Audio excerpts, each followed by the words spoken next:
This is Tina, the girl in the garden, bringing you another retro recipe from my childhood, from my family. Both, from my childhood, from my family to yours. Today, I'm going to show you how my mom how my mom taught me to make baked beans. So this is what I'm using here. I believe she used a pound of bacon. The package of bacon I had was only 10 ounces. I'm going to stay with it. I don't need a couple extra slices. I believe that my sister does it with only 4 slices of bacon. So I think that can be changed if you want. A big old can of pork and beans, brown sugar. I usually use yellow mustard, but I don't have yellow mustard. So today I'm going to be using spicy brown. A medium onion, which actually came out to be about 1 cup of onion. And then Worcestershire sauce, which I have to measure because my mom used a special spoon. Yes, I have it. I know my parents never measured anything right, huh? And I'll actually do it in the spoon and then measure it so we know what it is. All right, so, get out of there. I am going to get my skillet going and get that bacon fried up before that fly comes back. All right, I'll see you soon. All right, here's our bacon, sizzling away. I can't even talk today. And I don't like floppy bacon, so I'm going to let it get a little bit more crispy. Then I'm going to add my onions, cook them within that bacon grease. And when the bacon is completely how I like it, so you do it to your doneness, and the onions are ready to go, I will drain this and I will dump in our pork and beans. I'll be back. All right, our beans are in.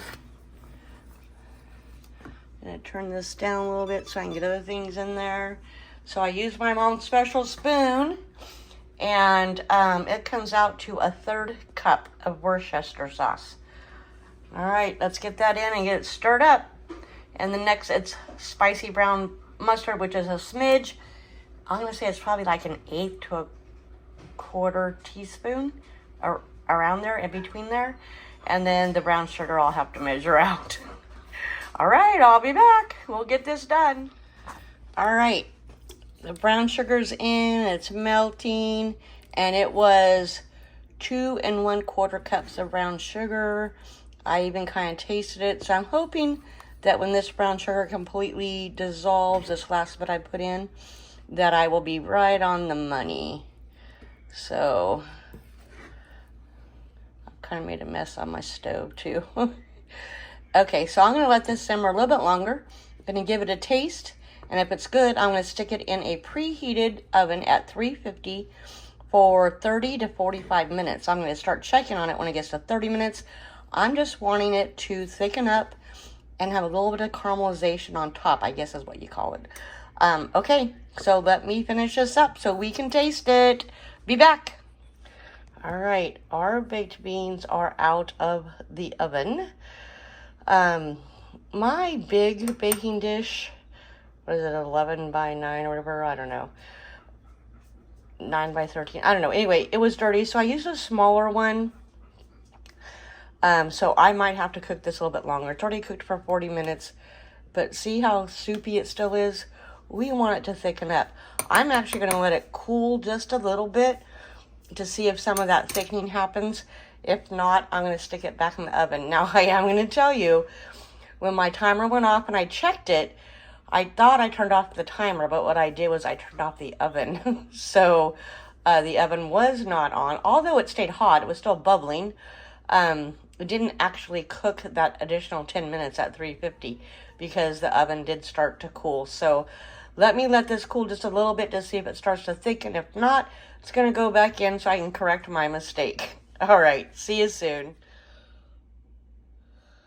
All right, so I did turn my oven back on to make sure it was at 350. So what I want to point out is, see how this is kind of a darker brown here? That's what I'm kind of looking for all over the top of this. So I am going to stick it back in. That was my mistake. If you make the same mistake, just know you might have to cook it longer. I am using a smaller baking dish than usual, so which probably means I'm going to have to bake it a little longer as well. So those are a couple of things to keep in mind. let's go ahead and get these baked and see if we can taste them here pretty soon. All right, I'll be back. Okay, finally done. I'm not sure I have a cook time. Excuse me. Anyway, see, this is how you kind of want them to look when they're done.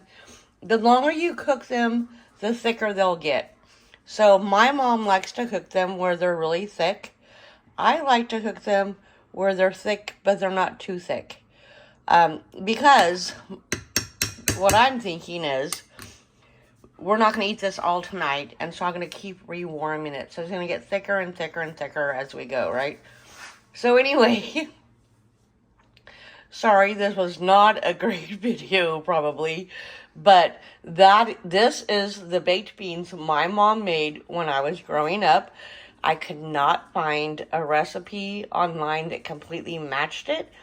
I don't know where she got it. Oh, but they are absolutely delicious, and we typically make them when we barbecue. Great side dish for barbecues. Sometimes for holidays, but usually just when we barbecue. Unless during the winter we're wanting something, you know, that really is a little bit homey and special and comfort food. So anyway, I hope you enjoy this. I will rewatch the video, write down the ingredients and the amounts I used, and put them in the comments below.